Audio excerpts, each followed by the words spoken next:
going on, guys? Welcome back to RC4wd. I started tinkering around last night. I've had my old 4Runner body. This is the original one when they first came out, and I put one of the new bronze colored ones on that chassis, and it's just been sitting up there on the back of the Red Cat rollback for a while. And I broke the top a while back, and I kind of wanted to do something a little more serious off-roader, weekend warrior type build with it. And yeah, I started messing around last night thanks to my friend Bob. We were talking shop, and got me thinking about the old Bruiser chassis and the stuff we used to do back in the day. And I have my TF3. This is the limited edition, whatever, anniversary edition chassis that I had started modifying a little bit. This is their 20th anniversary. Pulled the body off. I don't want another Hilux. I have this thing. It has these beefy tires on it already. These are RC4wd drives, Mickey Thompson Baja ATZs on some, I believe, 155s.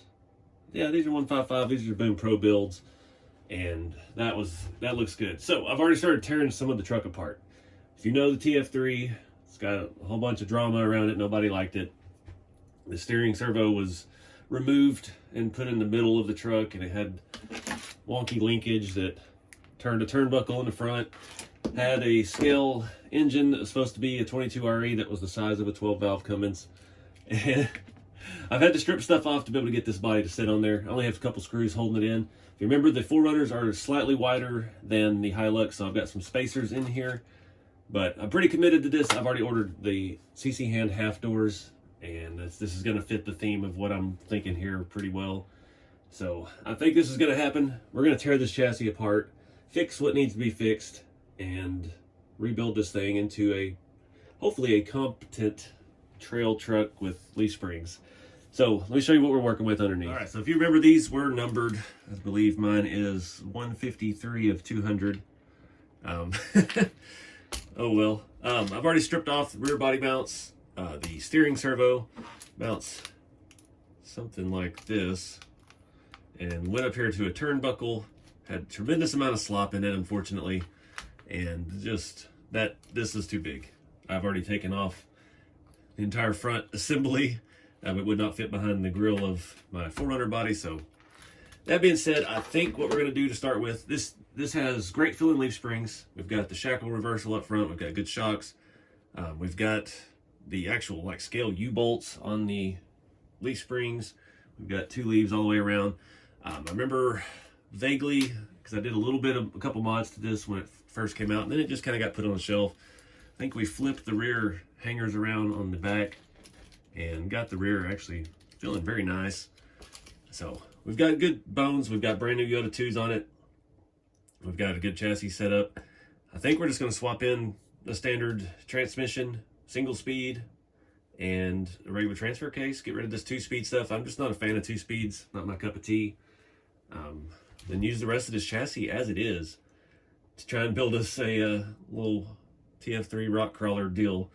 This chassis is long. This comes all the way flush to the bed of the 4Runner, so it does get in the way of the hinges for the tailgate. I've had to take the tailgate off.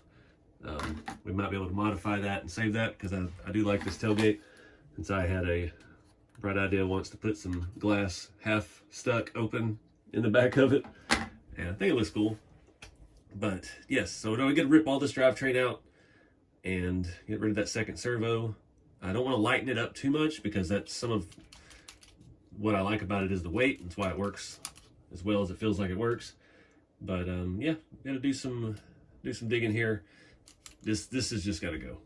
Maybe somebody could 3D print a 12 valve Cummins top for that, and we could just pretend that's there's still a whole nother piece there. Pretend that's a Cummins engine, and we could use that on a rat rod. That'd be cool. So let's get started.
All right, guys, a little progress update. Got this transfer case just kind of mocked up here. I'm trying to gauge the height. Not having much luck getting this transmission in. The only one I have is very used and beat and not looking like it wants to go in here. So I'm looking at a lot of different options, but steering is an easy solution. Took this TF2 servo mount and I shaved a little bit off of the ends, and this is going to fit right up here on our shock things. There's actually a little recess in this metal bracket inside of there, and it should, hopefully I've trimmed enough off, bolt right in. Let me get the right size screws so we go all the way through. I have all of this front unbolted. That's why the suspension is kind of hanging, because it's pulling the rails apart at the moment. And now that I've shaved some of that off of there, I'm hoping that we fix this situation. Let me get these things in. If we didn't booger up the threads.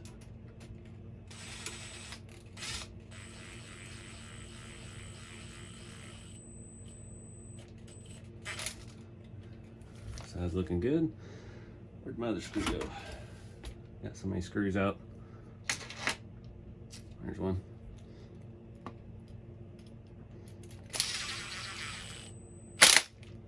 Send that one to all the way. Put some in these and see if we're bending the rail out or not. This front cross member is actually metal. Pulled it in a little bit. Got two on each side. Find the matching screws. There's one.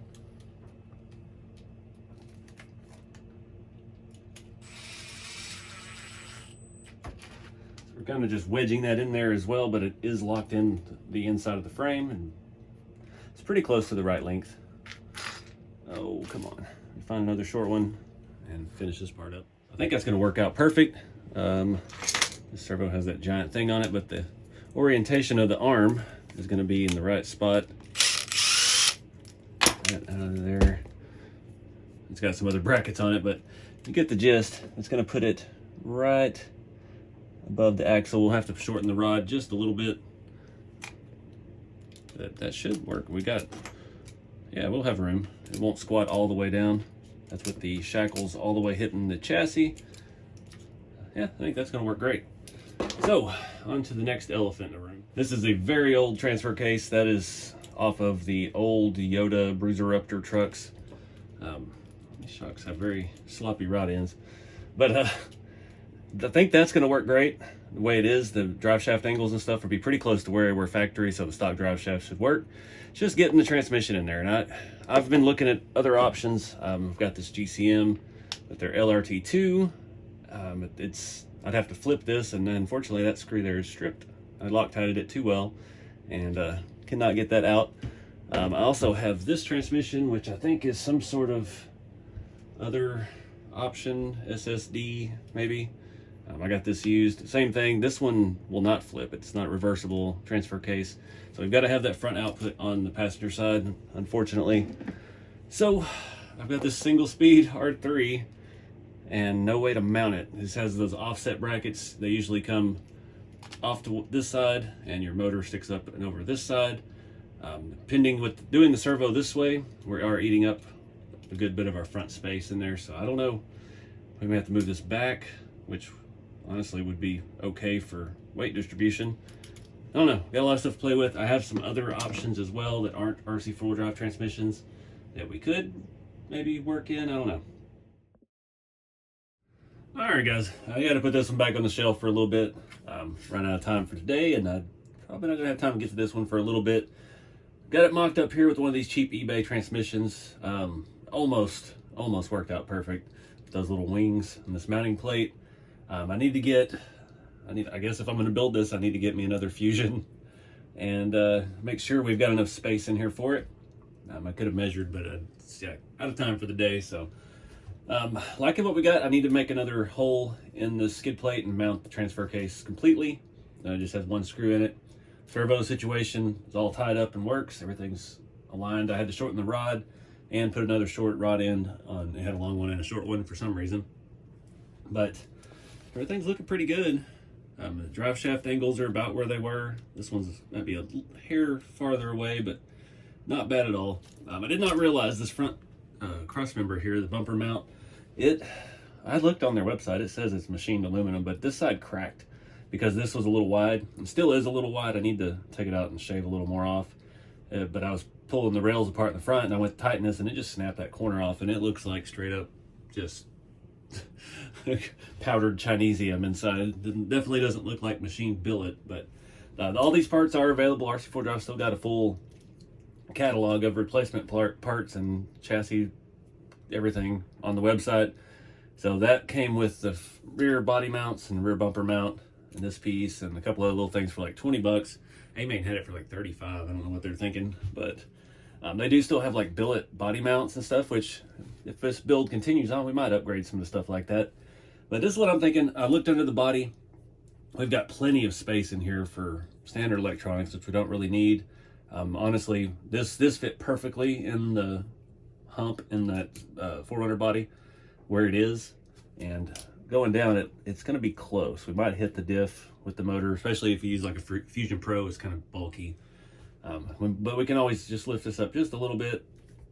We probably have 2 to 4 millimeters of space to work with, because the way the body sits on there without the screws in, it sits lower than these, so it could come up just a hair. But what I'm thinking, using this body, I've got the half doors coming. We can make like a core support, kind of like we did on the C2X. I did just sell that rig. I never drive it anymore, and I had a lot of money in that thing, so it went on to a new home. So maybe this will be our C2X replacement, a little bit more serious of a crawler. But I'm gonna go ahead and bolt the body on and get ready to shelve this thing for a little bit. So I think it looks cool. I think it'll be a fun test of my skills, get this thing running again. But yeah, see, like make like a core support, comes down, have like a, you know, some of the factory looking stuff under it. The half doors are gonna be cool on it. I'm just gonna primer them red and rock it like it is. I'm not gonna do anything paint matched or fancy. I want it to look like it's just a beater. I mean, this body's been beaten. This was not one I weathered originally. I painted this truck, got it brand new, had it looking nice. It's been on several of my TF2 chassis over the years. And yeah, it rock crawled, it fell off the barn, it beat the creek 2 or 3 years ago, I can't remember. That's when it shattered the top and stuff. So it's been around the block, so it's good to give it another life again, maybe as a leaf sprung crawler of sorts. So anyways, I appreciate you guys watching. Get out there and have some fun with the hobby. Keep it scaled, and I'll see you next time.